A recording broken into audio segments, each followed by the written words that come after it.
From Vermont Public, this is The Frequency. I'm Mitch Wertlieb. It's Thursday, March 6th, and here are today's headlines. Vermont officials are working to assess the potential impact of a trade war with Canada.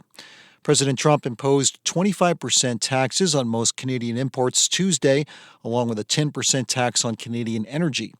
Vermont Commerce Secretary Lindsay Curley heads an interagency tariffs task force. Yesterday on Vermont Edition, she said she's worried the tariffs will impact regional tourism. While these tariffs aren't directly placed on tourists, these economic policies can influence travel decisions. So it's a big deal. This is a very big deal for us, and it's disappointing. 45% of tourists who come to Vermont each year are Canadian, and 67% of Vermont's imports are from Canada. One of the Vermont business owners worried about the impact of the trade war is Zachary Thomas, assistant manager at Green Mountain Natural Foods. That's a market and cafe in downtown Newport. He says multiple aspects of their business will be hit. They import produce from Canada. Most local beer they sell is made with ingredients sourced from over the border. Plus, the prices to transport goods and to heat the store are both expected to be affected by tariffs. It's going to hurt a lot. And honestly, we don't have any choice but to pass that cost on to consumers. We can't afford to not do that. U.S. Commerce Secretary Howard Lutnick hinted yesterday that President Trump may soften some tariffs soon. Vermont Attorney General Charity Clark says she's encouraged that the U.S. Supreme Court yesterday blocked an effort by the Trump administration to freeze $2 billion in foreign aid. Trump used an executive order to freeze funding while his administration reviewed whether programs aligned with his policies. Democratic congressional leaders argued the freeze was illegal because Trump was bypassing the appropriations powers of Congress. Clark says the ruling was largely procedural, leaving a lower court decision in place as legal proceedings continue. But she says it gives her hope the Supreme Court will stand up to unconstitutional actions taken by the administration. I am encouraged because what we saw was the Supreme Court following the rules, upholding the rule of law, and not twisting themselves into a pretzel to give the Trump administration what they wanted. Vermont is involved in more than half a dozen lawsuits challenging actions by the Trump administration. All Vermont prisons were locked down yesterday so corrections staff could search for illegal substances and weapons. The lockdown was scheduled, the State Department of Corrections told VT Digger. The department said it wasn't in response to any specific incident, but noted that several staff members in upstate New York prisons were hospitalized after encountering an unknown substance. This is the first statewide lockdown since the COVID-19 pandemic. Voters across Vermont offered mixed support for local option taxes during town meeting day this week. Hartford, Marlborough, Montpelier, and Springfield all passed their local option taxes. Middlebury voters decided to remove the planned expiration of their 1% tax on sales, rooms, and alcohol. Meanwhile, local option taxes failed in Whitingham and in Royalton after a ballot vote ended in a tie. And for the first time in 22 years, Dartmouth College is hosting the NCAA Skiing Championships. The multi-day co-ed event kicked off Tuesday and features nearly 150 athletes from 23 schools in both alpine and Nordic races. Contests are scheduled in Hanover through Saturday, and they're free and open to the public. Kemi Thompson is director of skiing and the head women's Nordic coach at Dartmouth. She says there are also options if fans can't attend in person. We are live streaming all 4 days of racing. It's pretty exciting to have that opportunity to see it, and for the people who can't be here especially. Details can be found at dartmouthsports.com. Coming up. After the first attempt for many school budgets failed last year, the results for 2025 showed Vermonters were far more willing to say yes to new district spending plans. Vermont Public Education reporter Lola Dufour discusses the change of heart for school spending after this.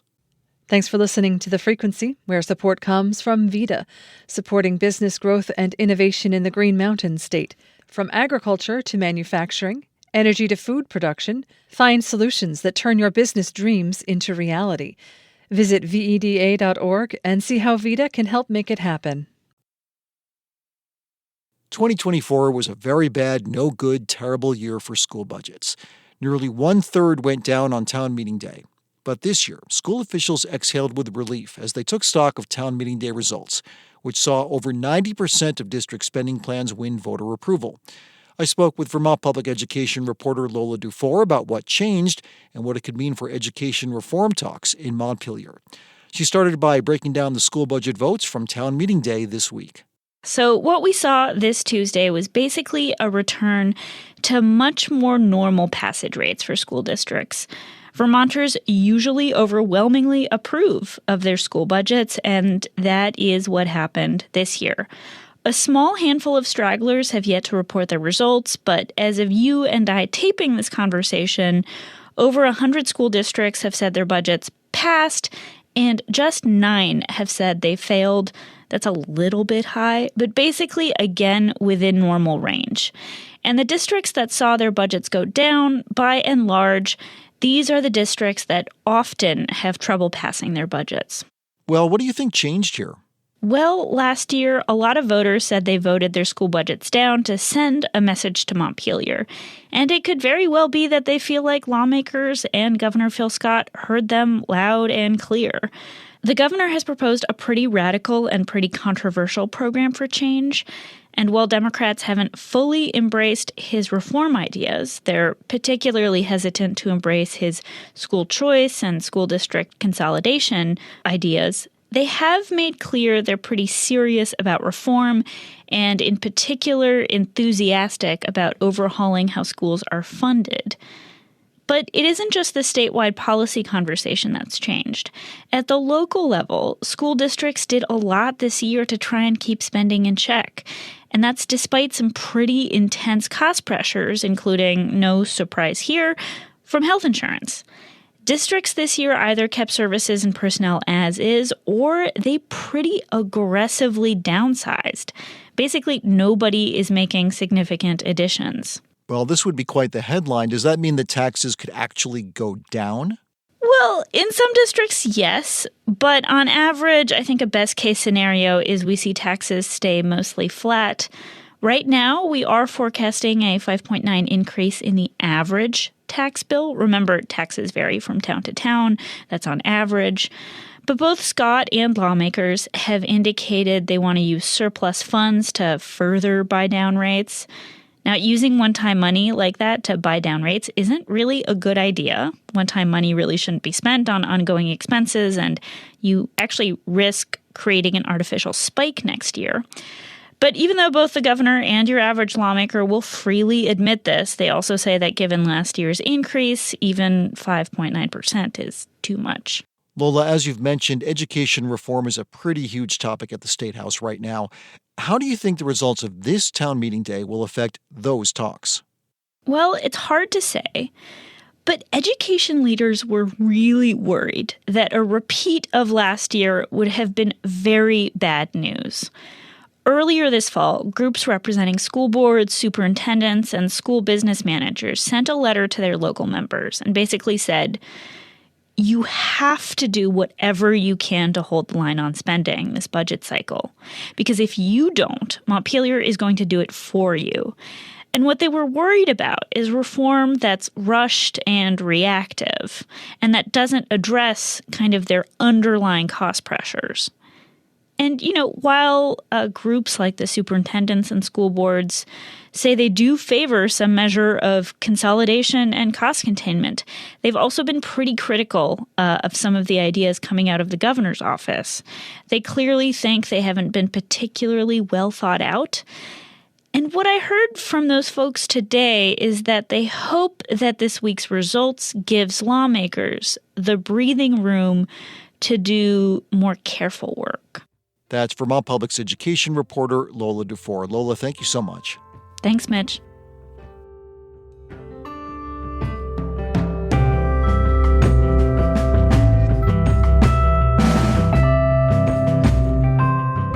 Thanks for listening to The Frequency today. We had additional reporting from Michaela Lefrak, Brittany Patterson, Bob Kinzel, Lexi Krupp, Adia Golston, and Jen Jarecki. Our executive producer is Kevin Trevelyan, and our music is by Blue Dot Sessions. I'm Mitch Wertlieb. Talk to you tomorrow.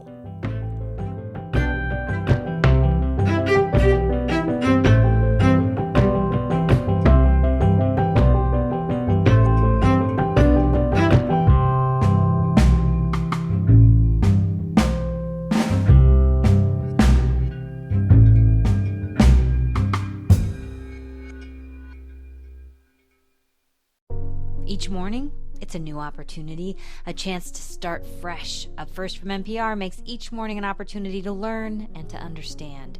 Choose to join the world every morning with Up First, a podcast that hands you everything going on across the globe and down the street, all in 15 minutes or less. Start your day informed and anew with Up First by subscribing wherever you get your podcasts.